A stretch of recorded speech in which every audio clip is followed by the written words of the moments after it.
बिस्मिल्लाहिर्रहमानिर्रहीम। अस्सलाम वालेकुम नाज़रीन, आप देख रहे हैं एमआर स्पोर्ट्स। नाज़रीन, चैंपियन ट्रॉफी 2025 के स्क्वाड को लेके अभी भी जो आवाज़ें उठ रही थीं वो आवाज़ें रुकने का नाम नहीं ले रही।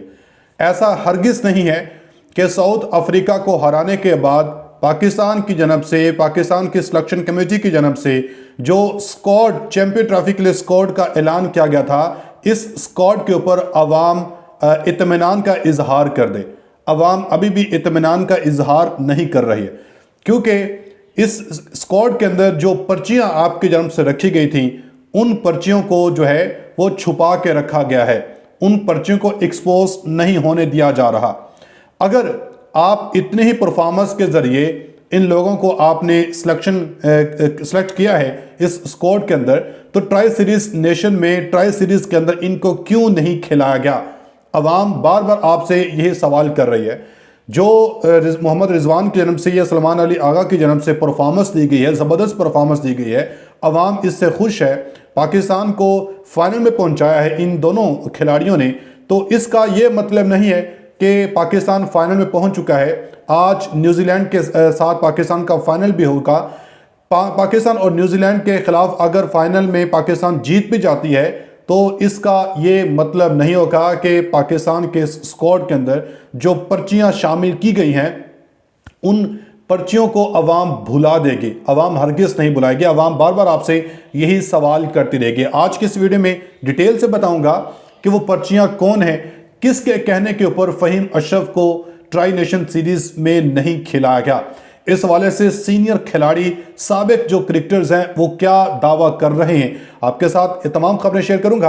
आपसे गुजारिश है कि वीडियो को एंड तक लाजमी देखिएगा। अगर आप लोगों ने अभी तक हमारे इस यूट्यूब चैनल को, अपने इस यूट्यूब चैनल को सब्सक्राइब नहीं किया तो सब्सक्राइब लाजमी करें, साथ में बेल आइकन को दबाएं ताकि हर नई आने वाली वीडियो आप तक आसानी से पहुंचती रहे। और आगे बढ़ने से पहले आपसे सवाल है, आपने बताना है आपको क्या लगता है कि वो कौन सी पर्ची है जो जिनको इस स्क्वाड के अंदर, चैंपियन ट्रॉफी के स्क्वाड के अंदर शामिल किया गया है। क्या आपको नहीं लगता कि इस स्क्वाड के अंदर मोहम्मद आमिर को होना चाहिए था, साजिद खान को इस स्क्वाड के अंदर होना चाहिए था, शजील खान को इस स्क्वाड में होना चाहिए था? अपनी जो आपकी क्या राय है, अपनी राय का इजहार कमेंट सेक्शन में लाजमी करें। तो नाज़रीन, आगे बढ़ने से पहले कुछ चंद दीगर अहम खबरें हैं, ये आपके साथ शेयर करता चलूं। उसके बाद फिर आपको बताऊंगा जो चैंपियन ट्रॉफी के स्क्वाड को लेके जो चीज़ें ना सिर्फ पाकिस्तान बल्कि भारत में भी डिस्कस की जा रही हैं। भारत में भी ये चीज़ डिस्कस हो रही है कि पाकिस्तान ने ट्राई नेशन सीरीज़ में साउथ अफ्रीका को नामुमकिन को मुमकिन करके दिखाया और पाकिस्तान ने कामयाबी हासिल की है। क्या यही कामयाबी पाकिस्तान और इंडिया का जो टाकरा होगा, क्या इसमें भी दिखाएगा? क्या चैंपियन ट्रॉफी के हर मैच में पाकिस्तान इसी तरह का एक परफॉर्मेंस दिखाता रहेगा? ऐसा नज़र नहीं आ रहा, क्योंकि जो पर्चियां जो अचानक से खिलाड़ियों को इस स्क्वाड के अंदर रखा गया है, उस स्क्वाड के ऊपर बहुत से लोगों को तहफ़्फ़ुज़ है, तहफ़्फ़ुज़ात उसके ऊपर लोग कर रहे हैं। सिर्फ एक स्पिनर के साथ आप स्क्वाड में उतर रहे हैं। वसीम अकरम चीख चीख के आपको कहते रहे कि भाई इंडिया ने 4 स्पिनर्स रखे हैं, अब मजीद एक स्पिनर को ऐड करने की इतला सामने आ रही है कि इंडिया 5 स्पिनर के साथ इस स्क्वाड में उतर रहा है और आप सिर्फ एक स्पिनर के साथ मैच में जा रहे हैं। ऐसा कैसे? जो फास्ट बॉलर हैं उनको अच्छी खासी मार पड़ रही है, आप सिर्फ एक स्पिनर को लेके जा रहे हैं। जो स्पिनर हैं वो अच्छी खासी विकेटें हासिल कर लेते हैं। तो इसलिए आपको मोहसिन नकवी ने भी हालांकि कहा था कि आप अपने इस जो आपने स्क्वाड का ऐलान किया है, जो आपने फैसला लिया है, इसके ऊपर आप नज़रसानी करें। मगर ऐन मौका के ऊपर, हालांकि ये खबरें भी आई थी कि स्क्वाड के अंदर तब्दीली होने जा रही है, मगर आप सबने देखा कि किसी किस्म की कोई तब्दीली नहीं की गई। सिर्फ हारिस रऊफ जो इंजर्ड हुए थे उनकी जगह पे एक खिलाड़ी को रिप्लेस किया गया, उसके अलावा कोई तब्दीली नहीं की गई है। तो आकिब जावेद साहब जो हेड कोच हैं, सिलेक्शन कमेटी के मेंबर हैं, तो इन्हीं की रजामंदी के ऊपर सब कुछ किया जाता है। फ़हीम अशरफ के ऊपर बहुत सी उंगलियां उठ रही हैं। उस्मान खान की क्या परफॉर्मेंस है? खुशदिल शाह के ऊपर उंगलियां उठ रही हैं कि आप इनको दूसरे मुल्क से बुला के आप स्क्वाड के अंदर शामिल कर देते हैं। अगर आपको इनके ऊपर इतना ही भरोसा था कि ये जो हम इस टीम में इनको रख रहे हैं, स्क्वाड में रख रहे हैं, तो इनकी परफॉर्मेंस बड़ी ज़बरदस्त है, तो आप इनको ट्राई नेशन सीरीज़ में खेलने क्यों नहीं दिया? आप इनको ट्राई नेशन सीरीज़ में खिलाते ताकि पूरी कौम जानती कि इनकी परफॉर्मेंस क्या है। ये किस हमने इनकी परफॉर्मेंस के ही बिना पे इनको टीम में शामिल किया, स्क्वाड में शामिल किया है। तो ऐसा नहीं किया गया, इसलिए नहीं किया गया कि अगर फ़हीम शाह को ट्राई नेशन सीरीज़ खिलाते तो वो एक्सपोज हो जाते, वो सामने आ जाता कि वो किसकी पर्ची के ऊपर किसकी सिफारिश के तहत उनको स्क्वाड के अंदर रखा गया है। वो हालांकि मोहसिन नकवी बार बार कहते रहे कि स्क्वाड के अंदर तब्दीली करें, नज़रसानी करें, मगर नहीं किया गया। तो इस हवाले से जो तौसीफ अहमद हैं, साबिक खिलाड़ी हैं, इन्होंने एक स्टेटमेंट जारी की है। ये कहते हैं कि आपको क्या लगता है कि पाकिस्तान के जो टीम है या ये जो पाकिस्तान के खिलाड़ी हैं, ये इनको सिलेक्शन के तहत सेलेक्ट किया जाता है?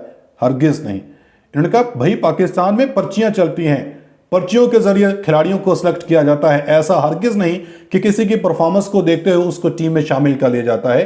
ये सालों से होता आ रहा है और यही होता रहेगा। इसीलिए फ़हीम अशरफ को ट्राई नेशन सीरीज़ नहीं खिलाई गई, क्योंकि अगर उनको खिलाते वो एक्सपोज होते तो सवाल उठते, उंगलियां उठती, सिलेक्शन कमेटी के ऊपर मुसलसल जो है वो प्रेशर बढ़ता, प्रेशर बिल्डअप होता, तो इसलिए उनको तब्दील करना पड़ता। अब इनके पास जवाज़ है, उनको जब स्क्वाड के अंदर वो चले जाएंगे, ट्राई नेशन सीरीज़ तो हो जाएगी, चैंपियन ट्रॉफी का आगाज़ हो जाएगा, तो उसमें फिर उनकी तब्दीली नहीं हो पाएगी।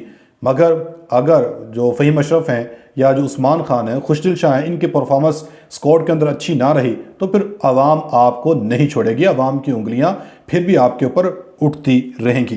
तो अब बाबर आजम के हवाले से नाज़रीन कहा जा रहा है कि क्या ये आज जिस तरह मैंने बताया कि न्यूजीलैंड के ख़िलाफ़ पाकिस्तान का फाइनल मैच है, जब आप ये वीडियो देख रहे होंगे उस वक्त मैच जारी होगा, तो पाकिस्तान और न्यूजीलैंड के इस मैच में बाबर आजम से क्या तवक्को की जा रही है कि बाबर आजम इस मैच में कौन से नए रिकॉर्ड कायम कर सकते हैं। बताया गया है कि one day series Babar Azam one day cricket में तेज़ तरीन 6000 रन मुकम्मल करके भारतीय बल्लेबाज विराट कोहली को पीछे छोड़ सकते हैं।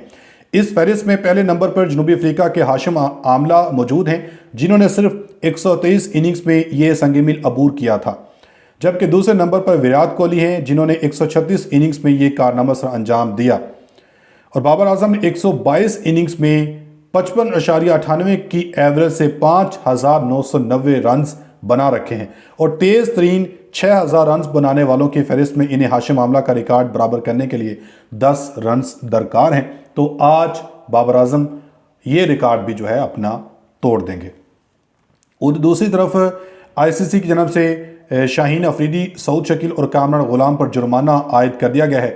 तीनों खिलाड़ियों पर कोड ऑफ कंडक्ट की खिलाफ वर्जी के तहत इनके ऊपर जुर्माना आयद किया गया। आपको याद होगा कि जनूबी अफ्रीका के साथ यानी कि साउथ अफ्रीका के साथ जब मैच चल रहा था तो उसमें शाहीन अफरीदी ने जानबूझकर बैटर मैथ्यू के रास्ते में आए और बैटर से बहस भी की थी।